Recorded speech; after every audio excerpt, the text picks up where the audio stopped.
Hello. आज का हमारा टॉपिक है सीएनसी टूलिंग। सीएनसी मशीन के अंदर कौन कौन से टाइप के टूल हम यूज करते हैं, किस तरह उन टूल को सेलेक्ट करते हैं और किस तरह उन टूल की हम चेंज करते हैं ऑटोमेटिकली। ये सब कुछ हम सीएनसी टूलिंग के अंदर आज डिस्कस करेंगे। सीएनसी की फुल फॉर्म होती है कंप्यूटर न्यूमेरिकल कंट्रोल, यानी कि आपकी जो मशीनें हैं वर्कशॉप में वो कन्वेंशनल मशीन है। उसी में अगर हम ऑटोमेशन लगा दें तो वो एनसी मशीन बन जाती है। एनसी मशीन में ही एक कंप्यूटर लगा दिया जाए तो वो आपकी सीएनसी मशीन बन जाती है। देखिए, सीएनसी टूलिंग के अंदर अगर हम बात करें तो सीएनसी टूलिंग के अंदर एक टूल होता है आपका मैनुअल टूल चेंज। अगर आपका टूल बदलना है तो क्या उसका तरीका होगा कि आप उसे मैनुअली बदल दें। दूसरा तरीका क्या हो सकता है, ऑटोमेटिक टूल चेंज, कि टूल को आप ऑटोमेटिकली बदल दें। जैसे एग्जांपल हम लें, हमें एक टूल बदलना है तो उसके लिए हम एक M06 कमांड यूज करते हैं।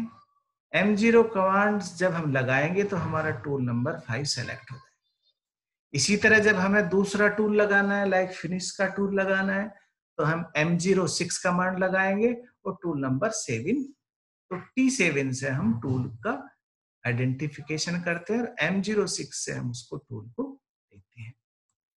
देखिए, मशीन के अंदर दिखाया गया है कि मैनुअली किस तरह हम टूल को चेंज कर सकते हैं।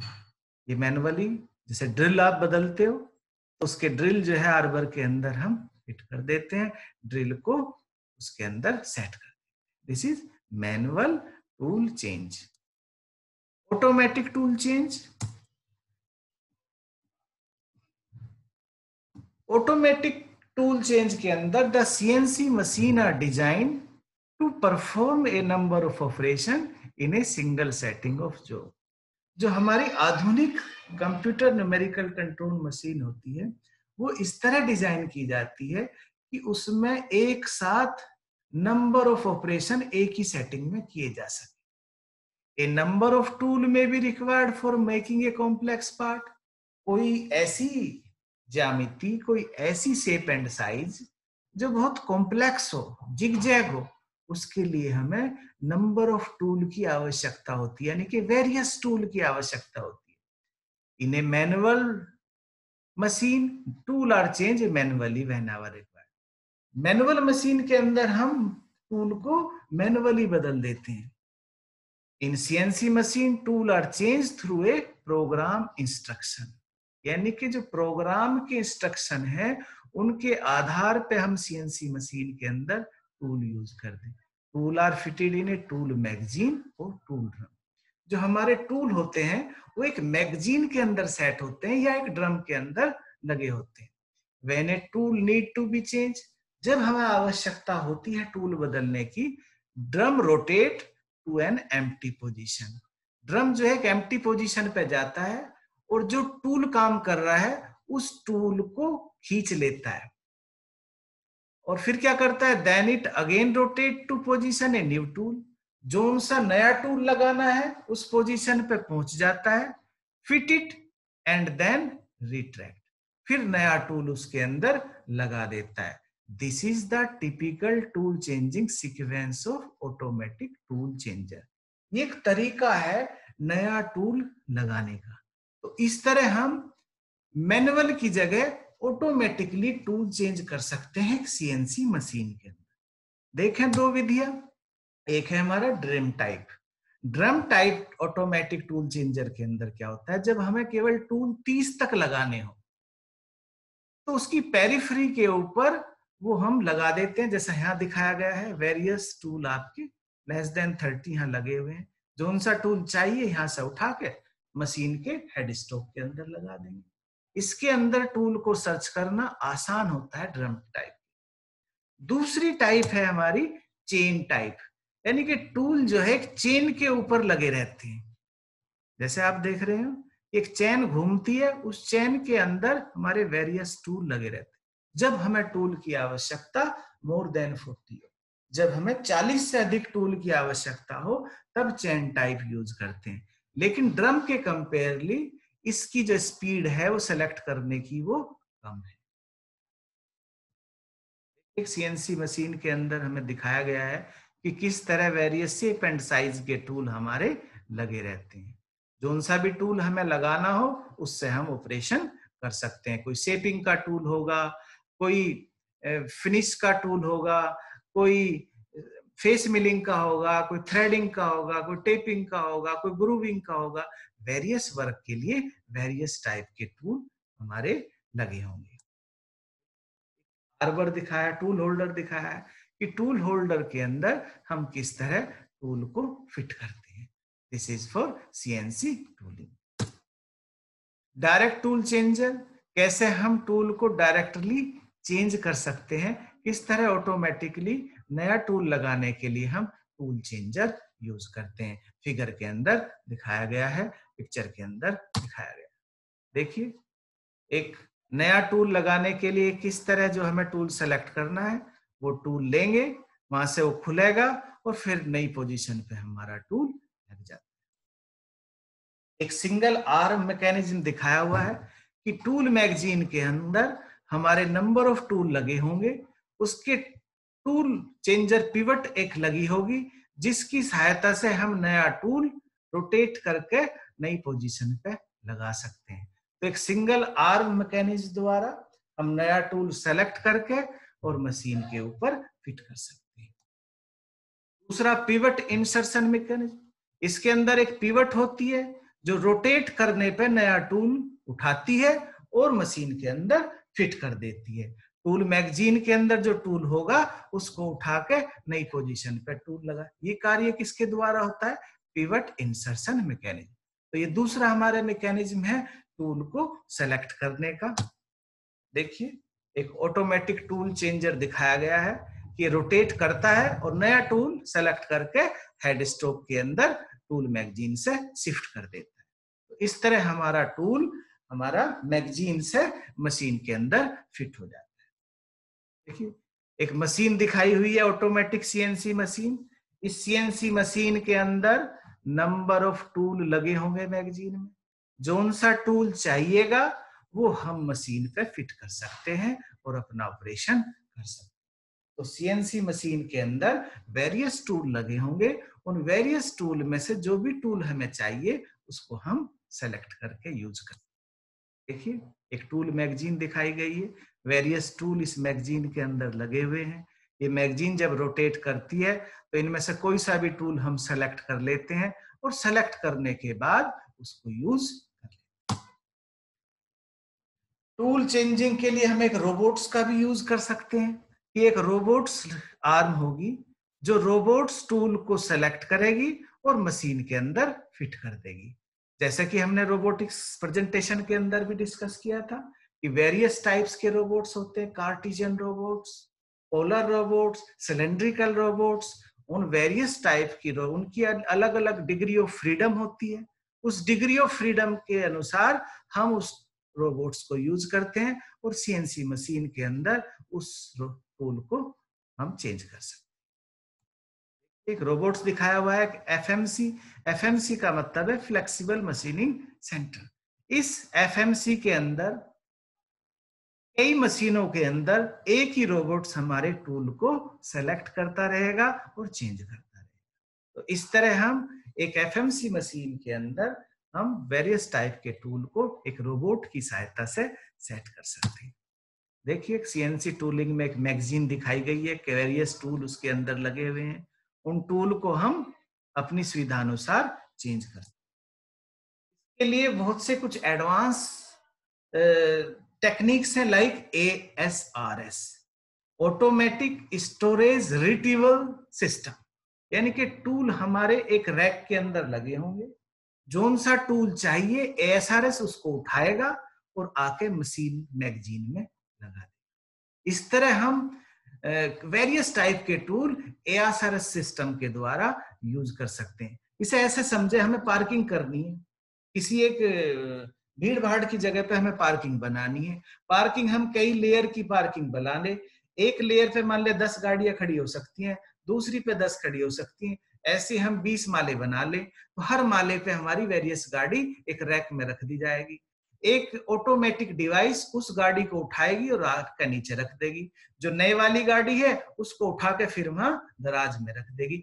जैसा कि आप देखते होंगे वेरियस मॉल के अंदर क्या करता है, एक कन्वेयर किसी पार्ट को उठाती है और एक रैक में फिट कर दे, तो कम स्पेस के अंदर हमारे ज्यादा सामान लग जाता है। ऐसे एएसआरएस के अंदर हमारे वेरियस टूल एक लेयर्स में लगे रहते हैं, विभिन्न सेल के अंदर लगे रहते हैं। जो सा भी हमें टूल चाहिए वो एएसआरएस सिस्टम ऑटोमेटिकली उस टूल को वहां से उठाएगा और मशीन पे कार्य को करने के लिए विभिन्न तरह के एजीवी यूज करते हैं। एजीवी की फुल फॉर्म है ऑटोमेटेड गाइडेड व्हीकल, यानी कि ऐसे व्हीकल जो बिना किसी मैनुअल यानी कि किसी इंसानी हेल्प के, किसी मनुष्य के स्वयं जो है वो अपनी पोजीशन पे जाते हैं, सामान उठाते हैं और मशीन के ऊपर ले आते हैं। फिर ये चलते कैसे हैं, इनके लिए वेरियस टाइप के दिशा निर्देश लगे होते हैं, जैसे बार कोड।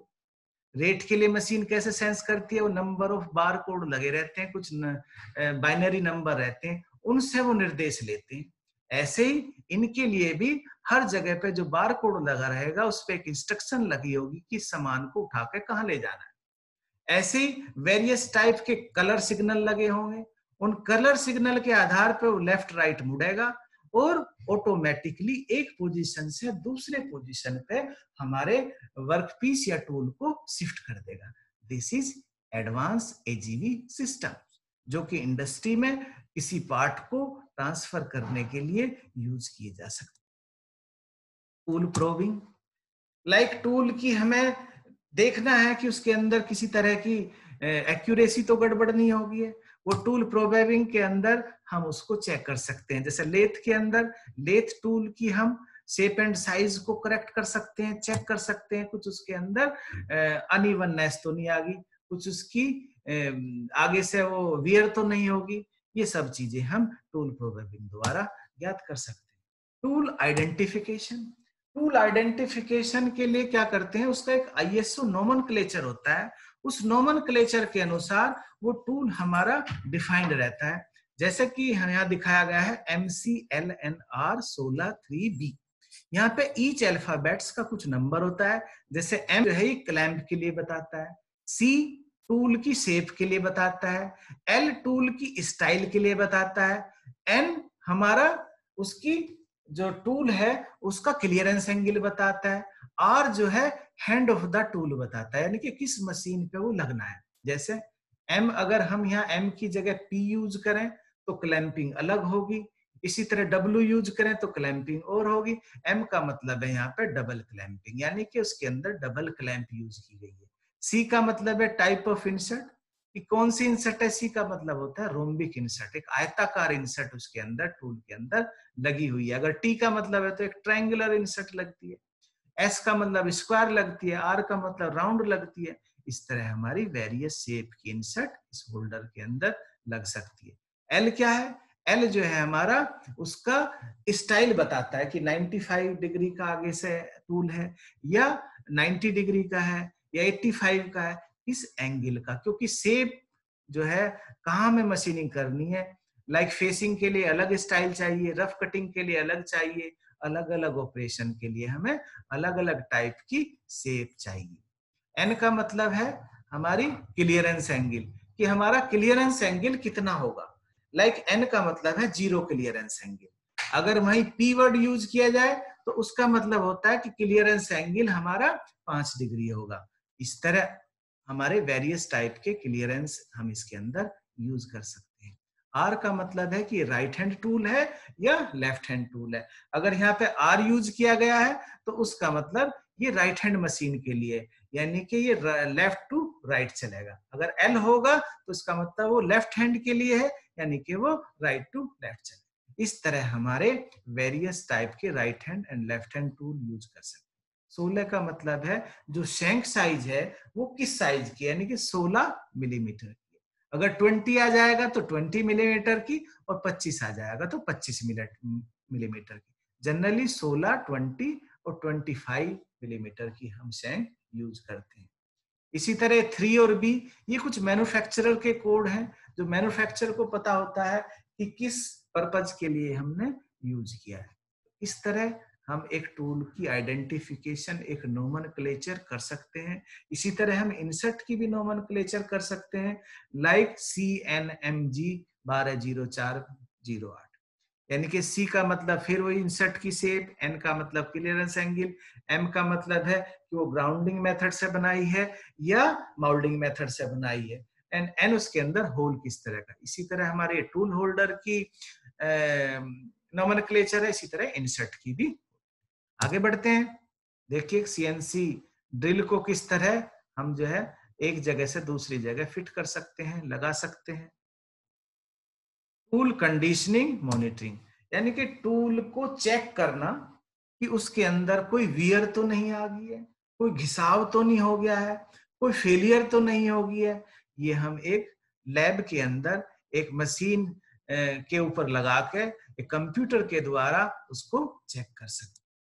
देखिए एक मशीन मॉनिटर दिखाया हुआ है, जिसके अंदर हम अपने टूल की वियर को चेक कर सकते हैं। दिखाया गया है दो तरह की वियर होती है, फ्लैंक वियर और क्रैटर वियर। वो फ्लैंक वियर और क्रैटर वियर हम स्क्रीन के ऊपर चेक कर सकते हैं। ये वेरियस टूल की जो है शेप एंड साइज चेक करने के लिए हम एक मशीन की सहायता से उसके वेरियस एंगल्स, वेरियस कोण, वेरियस चीजें हम उसकी चेक कर सकते हैं।